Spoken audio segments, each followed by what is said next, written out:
In this screencast, we're going to look at density, mass, and the center of mass. The idea is density is equal to a mass per some kind of, maybe a unit volume.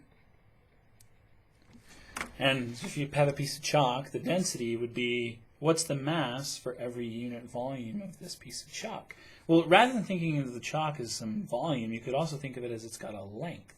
And if you just told me how long the piece of chalk is and I knew the density, I could tell you the mass of the chalk by taking the density and timesing it by its length.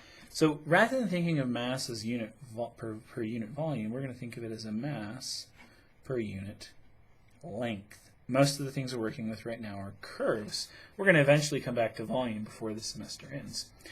The idea, if I write it notationally, we've got a mass, or a little bit of mass, per little bit of length. And that's our density.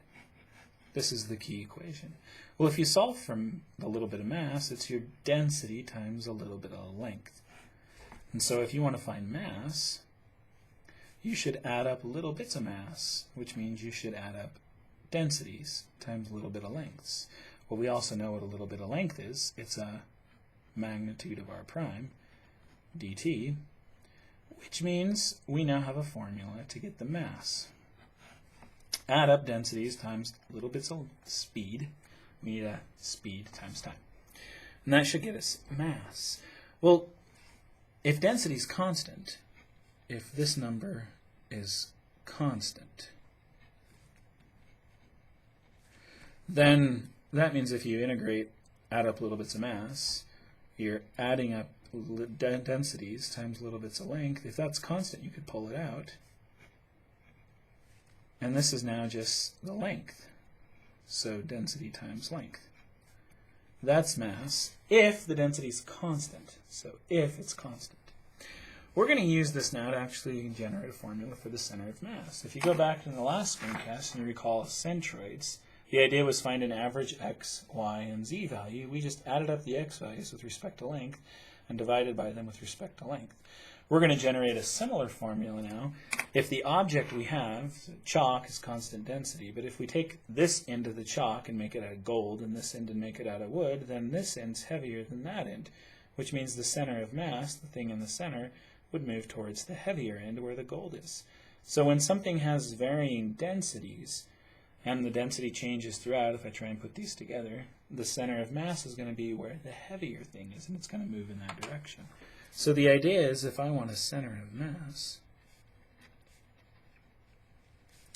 rather than adding them up with respect to length, I'm going to add them up with respect to mass, and then divide by the mass.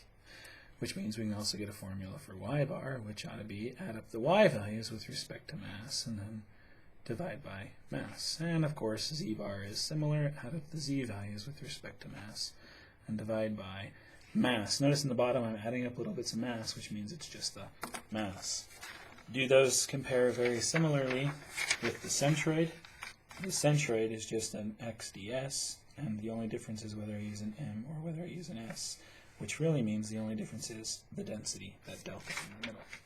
So we need an example. Let's take a density, and let's let the density be x squared plus y. And we need a curve. Let's take the curve to be a semicircle, and let's have it be radius 3. And here will be our curve. If the density is x squared plus y, then the question I have is, where is this thing heavier? If you're at the top, the density is, well, there's zeros there, so 0x but 3y, so the density is 3 at the top. But down here on the ends, when x is 3 and y is 0, the density is 9.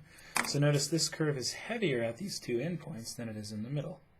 So if I try to find the center of mass, these endpoints are going to bring the center of mass down some.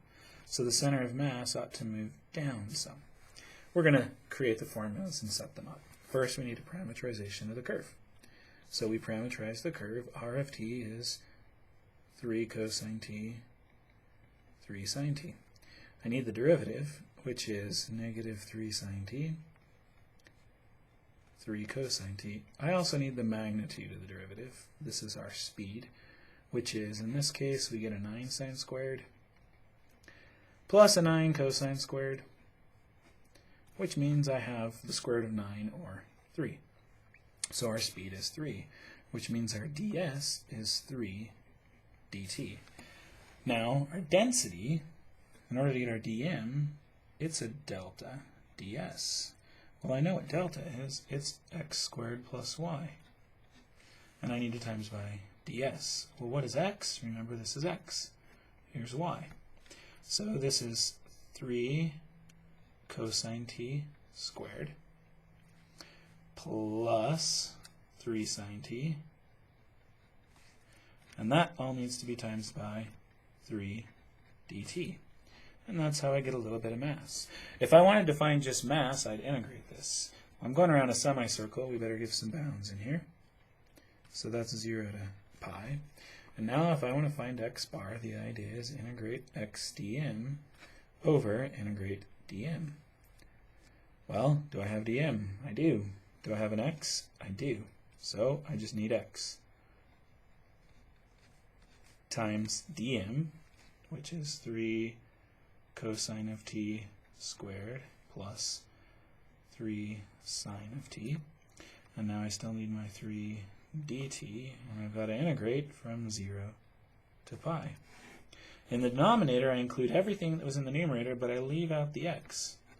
So I have a 3 cosine t squared plus 3 sine of t. Let's put our parentheses in place, 3 dt. Notice the top and bottom are identical. The only thing I did was I left out the x. If I wanted a y bar, what would I do to get y bar? Well, I'd use the exact same formula, but I'd replace this with 3 sine t, and that would give me my y bar. That completes the screen.